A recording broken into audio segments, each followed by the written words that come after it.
আসসালামু আলাইকুম। বাংলাদেশ বেতার সিলেট সংবাদ পড়ছি আফিফা আফরিন মিথুন। আর মাত্র 4 দিন পরেই দেশে যথাযথ ধর্মীয় ভাব গাম্ভীর্য ও উৎসাহ উদ্দীপনায় উদযাপিত হবে পবিত্র ঈদ উল আজহা। এরই মধ্যে জমে উঠেছে সিলেটের পশুর হাট।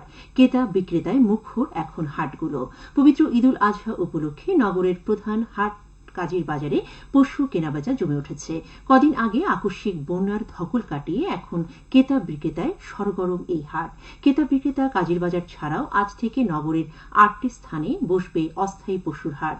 নির্ধারিত স্থান ছাড়াও অবৈধ পশুর হাট বসালে আইনানুগ ব্যবস্থা গ্রহণ করা হবে বলে জানিয়েছে সিটি কর্পোরেশন। আজ থেকে 5 দিন নগরের টুকের বাজার, মাছিমপুর, কয়েদির মাঠ, মেজর টিলা বাজার সংলগ্ন খালি জায়গা, শাহপরান পয়েন্ট সংলগ্ন খালি জায়গা, টিলাগড় পয়েন্ট সংলগ্ন খালি জায়গা, শাহী ঈদগাহ খেলার মাঠের পেছনের অংশ, সিটি কর্পোরেশনের মালিকাধীন এস স্পল্ট মাঠ ও দক্ষিণ সুরমার মোগলা বাজার থানাধীন টার্ক টার্মিনালে এসব অস্থায়ী পশুর হাট বসবে। কোরবানির বর্জ্য অপসারণেও ব্যবস্থা গ্রহণ করেছে সিটি কর্পোরেশন। ঈদের দিন থেকেই সকল বর্জ্য অপসারণে মাঠে কাজ করবে স্বেচ্ছাসেবক দল। এছাড়া পশুর হাটে জাল টাকার বিনিময় ঠেকাতে বাংলাদেশ ব্যাংক প্রয়োজনীয় ব্যবস্থা গ্রহণ করেছে। আইন শৃঙ্খলা রক্ষাকারী বাহিনীও রয়েছে তৎপর। এদিকে হবিগঞ্জের চুনারুর ঘাটে পবিত্র ঈদ উল আজহা উপলক্ষে গরুর বাজার জমে উঠেছে। নির্ধারিত 2টি হাট ছাড়া ঈদ উপলক্ষে আরও 9টি হাট আজ দুপুরে উপজেলা পরিষদ থেকে ইজারা দেওয়া হয়েছে। এতে সরকারের আয় ধরা হয়েছে 5,83,600 টাকা। উপজেলার বিভিন্ন এলাকায় এসব অস্থায়ী হাট বসছে। সিলেটে বজ্র সহ অবিরাম বৃষ্টিপাত অব্যাহত রয়েছে। আজ সকাল 6টা থেকে 9টা পর্যন্ত সিলেটে 105 মিলিমিটার বৃষ্টি রেকর্ড করা হয়েছে। এতে নগরের বিভিন্ন এলাকায় চরম জলাবদ্ধতা তৈরি হয়েছে।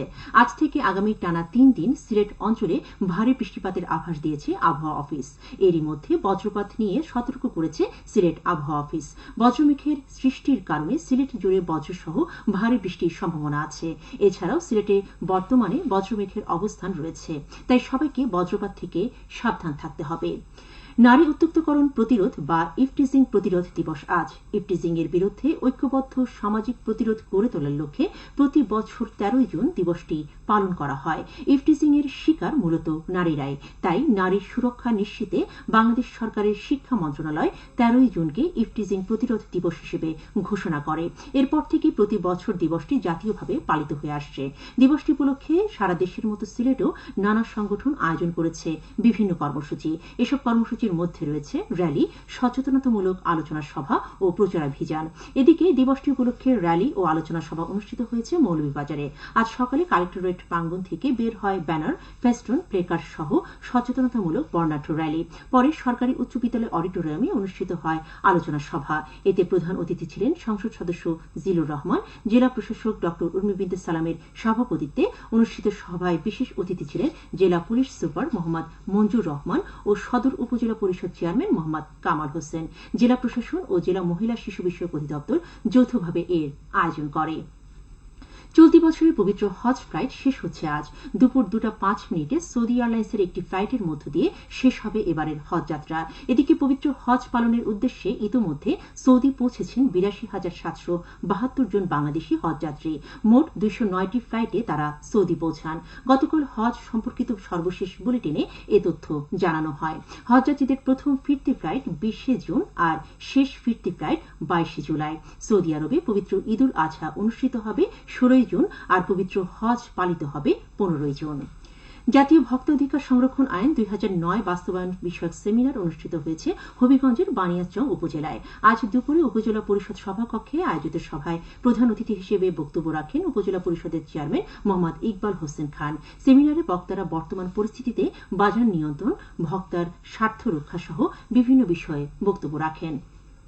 পবিত্র ঈদ উল আজহা উপলক্ষে প্রধানমন্ত্রী শেখ হাসিনার ঈদ উপহার হিসেবে ভিজিএফ কর্মসূচির আওতায় অসহায় পরিবারের মধ্যে ভিজিএফ এর চাল বিতরণ কার্যক্রম উদ্বোধন করা হয়েছে মৌলভীবাজারে। আজ সকালে পৌরসভা হল রুমে প্রধান অতিথি হিসেবে উপস্থিত থেকে এর উদ্বোধন করেন জেলা প্রশাসক ড উর্মি বিনতে সালাম। এ সময় পৌরসভার 9টি ওয়ার্ডের প্রায় 5,000 অসহায় পরিবারের মধ্যে 10 কেজি করে চাল বিতরণ করা হয়। মৌলভীবাজার পৌরসভা এর আয়োজন করে। মৌলভীবাজার জুড়ি উপজেলায় সাগরনার ইউনিয়ন পরিষদের 2024-25 অর্থ বছরের উন্মুক্ত বাজেট ঘোষণা করা হয়েছে। আজ সকালে ইউনিয়ন পরিষদের সভাকক্ষে এক সুধী সমাবেশে ইউনিয়ন পরিষদ চেয়ারম্যান মোহাম্মদ আব্দুল নূর এই বাজেট ঘোষণা করেন। বাজেটে আয় ধরা হয়েছে প্রায় 3,79,00,000 টাকা এবং ব্যয় ধরা হয়েছে প্রায় 3,72,00,000 টাকা। উদ্বৃত্ত দেখানো হয়েছে প্রায় 7 লাখ টাকা।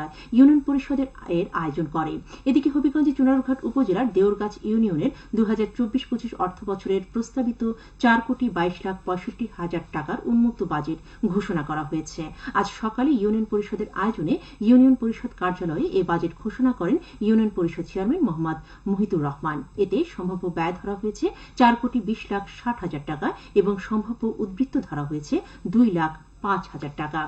সবশেষে আবহাওয়া। সন্ধ্যে 6টা পর্যন্ত পূর্বাভাসে বলা হয়েছে সিলেট সহ পার্শ্ববর্তী এলাকায় পশ্চিম উত্তর পশ্চিম দিক থেকে অস্থায়ীভাবে ঘণ্টায় সর্বোচ্চ 60 কিলোমিটার বেগে দমকা থেকে ঝোড়ো হাওয়া বয়ে যেতে পারে। সেই সঙ্গে হতে পারে বৃষ্টি অথবা বজ্রসহ বৃষ্টিপাত। এসব এলাকার নদীবন্দর সমূহকে 1 নম্বর সতর্কতা সংকেত দেখিয়ে যেতে বলা হয়েছে। আজ সিলেটে সূর্যোদয় হয়েছে 5:02 এবং সূর্য অস্ত যাবে সন্ধ্যে 6:42। সংবাদ শেষ হলো। আমাদের পরবর্তী স্থানীয় সংবাদ প্রচারিত হবে সন্ধ্যে 7টায়।